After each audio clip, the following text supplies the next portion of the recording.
22वें दिन राजा भोज राजदरबार में आए। सिंहासन पर बैठने की इच्छा से जैसे ही वे आगे बढ़े तो सिंहासन में जड़ी 22वीं पुतली प्रकट होकर उनके सामने आ खड़ी हुई और उनका रास्ता रोकते हुए बोली, ठहरो राजा भोज, इस सिंहासन पर बैठना तुम्हारे लिए ठीक नहीं है। यह कोई साधारण सिंहासन नहीं है, यह इंद्रदेव का सिंहासन है, जिस पर बैठने की इच्छा देवताओं की भी होती है। यह सिंहासन पहले बाहुबल और फिर राजा विक्रमादित्य को मिला। इस पर तुम विचार करो कि विक्रमादित्य कितने महान थे। वे एक महापुरुष, महादानी, प्रजापालक एवं प्रजा कल्याण के लिए अपने प्राणों की बाजी लगाने से भी नहीं झिझकते थे। खैर, मैं तुम्हें विक्रमादित्य की दानवीरता की एक कथा सुनाती हूँ, उसे सुनने के बाद ही तुम सिंहासन पर बैठने का विचार करना। यह कहकर पुतली ने कथा सुनानी आरंभ कर दी। राजा विक्रमादित्य विद्वानों का बहुत आदर सत्कार और यथासंभव सहायता करते थे। उनकी उदारता का यह आलम था कि उनके दरबार में पहुंचा कोई भी ज्ञानी खाली हाथ नहीं लौटता था। उनके राज्य में ज्ञानदत्त नाम का एक ब्राह्मण रहता था। विद्वान एवं गुणवान होने के बावजूद गरीबी उसका पीछा नहीं छोड़ती थी। उसकी गरीबी का आलम यह था कि उसके परिवार वालों को अन्न के अभाव में कई बार उपवास तक करना पड़ता था। एक दिन तंग आकर ब्राह्मण की पत्नी ने उससे कहा, स्वामी, हम कब तक ऐसी गरीबी में दिन बिताएंगे? आपको कुछ करना चाहिए। इस प्रकार केवल भाग्य के भरोसे बैठे रहना उचित नहीं है। पत्नी की बात सुनकर ब्राह्मण बोला, मैं स्वयं भी अपनी गरीबी से परेशान हूँ, लेकिन कोई रास्ता ही नहीं सूझता। अब तुम ही बताओ मैं क्या करूँ? इस पर पत्नी बोली, सुना है राजा विक्रमादित्य गुणियों का बहुत आदर करते हैं, आप उनके दरबार में क्यों नहीं जाते? मुझे पूरा विश्वास है कि आपके वहां जाने पर राजा हमारी सहायता अवश्य करेंगे। पत्नी की बात सुनकर ब्राह्मण ने सोचा, यह ठीक कह रही है, मुझे जरूर उनके पास जाना चाहिए, वही मेरी मदद कर सकते हैं। ब्राह्मण ने विक्रमादित्य के पास जाने का निश्चय कर लिया। अगले ही दिन ब्राह्मण राजधानी की ओर चल पड़ा। राजा की प्रसन्नता के लिए वह अच्छे अच्छे श्लोक बनाता चला जा रहा था। विक्रमादित्य के दरबार में पहुंचने पर उसे राजा के सामने प्रस्तुत किया गया। विक्रमादित्य ने उसका स्वागत सत्कार करते हुए कहा, आइए ब्राह्मण देवता, आपका स्वागत है। आप कहाँ से पधारे हैं? ब्राह्मण बोला, महाराज, मैं कैलाश पर्वत से आ रहा हूँ।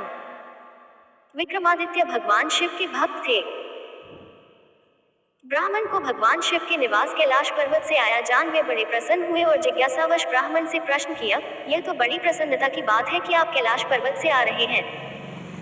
बताइए, भगवान शंकर वहां कुशल से तो है ना? ब्राह्मण बोला, महाराज, क्या आपको मालूम नहीं कि भगवान शंकर का स्वर्गवास हुए तो काफी समय हो गया है? ब्राह्मण के मुख से ऐसी अनहोनी बात सुनकर राजा विक्रमादित्य चौंक पड़े, लेकिन अपने को संयत करते हुए उन्होंने पुनः पूछा, आप यह क्या कह रहे हैं ब्राह्मण देवता? भगवान शंकर का स्वर्गवास हो गया? वह तो अजर अमर है, फिर उनका स्वर्गवास कैसे हो गया? ब्राह्मण बोला, महाराज, मैं आपको सारी बात सच सच समझाता हूँ। आप जानते ही हैं कि भगवान शंकर के शरीर से आधा भाग तो भगवान विष्णु ने पहले ही हर लिया था, शेष आधा भाग माता पार्वती के हिस्से में आ गया। उनकी जटाओं में विराजी गंगाजी समुद्र में समा गई, उनके गले में लिपटे रहने वाले सर्प पाताल लोक में चले गए। उनका यश आपके पास आ गया और बाकी बचा उनका भिक्षा पात्र, वह मुझ विवश ब्राह्मण के हिस्से में आ गया। अब आप ही बताएं राजन की भगवान शंकर कहाँ रहे? विक्रमादित्य ब्राह्मण का अर्थ समझ गए।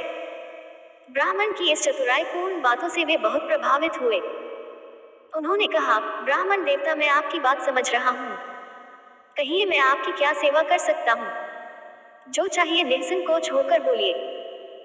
ब्राह्मण ने विनयपूर्वक कहा, महाराज, मैं गरीबी से विवश हूँ, एक भैंस व कुछ धन मिल जाए तो मेरा कष्ट दूर हो जाएगा। यह सुनकर विक्रमादित्य ने तुरंत खजांची को बुलवाया और पर्याप्त स्वर्ण मुद्राएं लाने को कहा। साथ ही उन्होंने एक दरबारी को आज्ञा दी कि ब्राह्मण को एक अच्छी सी दुधारू भैंस दी जाए। खजांची ने राजा के हाथों ब्राह्मण को पर्याप्त स्वर्ण मुद्राएं दान करा दी, लेकिन जिस दरबारी को भैंस लाने व देने के लिए कहा गया था वह धूर्त था। उसे राजा द्वारा ब्राह्मण का इस प्रकार सम्मान करना व सहायता देना बुरा लगा। उसने एक भैंस मंगवाई और राजा के हाथों ब्राह्मण को दान करवा दी। भैंस वैसे तो देखने में अच्छी नस्ल की थी, किंतु असल में वह दूध देने वाली नहीं थी। जब ब्राह्मण ने भैंस को देखा तो दरबारी की चालाकी समझ गया। भैंस का कोई बच्चा भी नहीं थी। अब क्या किया जाए? ब्राह्मण इसी सोच में पड़ गया। कुछ देर विचार करने के बाद उसके दिमाग में एक तरकीब सूझी। वह भैंस के पास गया और उसने कान के पास अपना मुंह लगाकर कुछ कहने का नाटक करने लगा।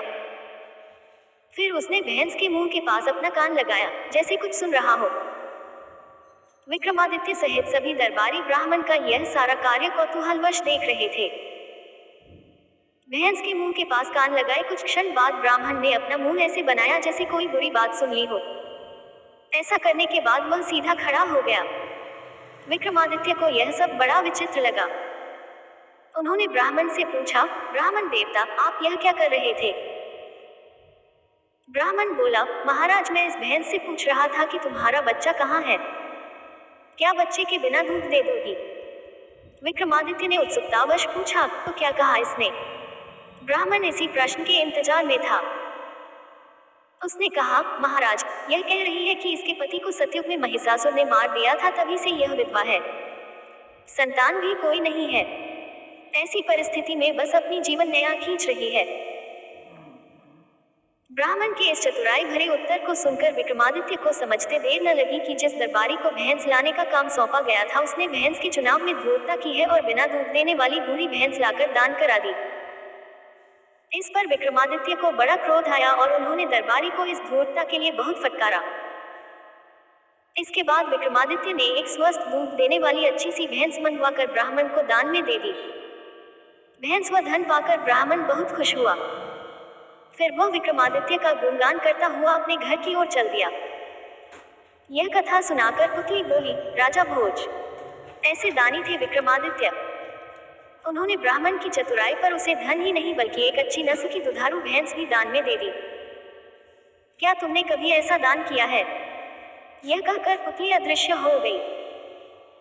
राजा भोज के पास पुतली के प्रश्न का कोई जवाब नहीं था। अतः वह उस दिन भी सिंहासन पर बैठे बिना ही वापस अपने महल में लौट आए।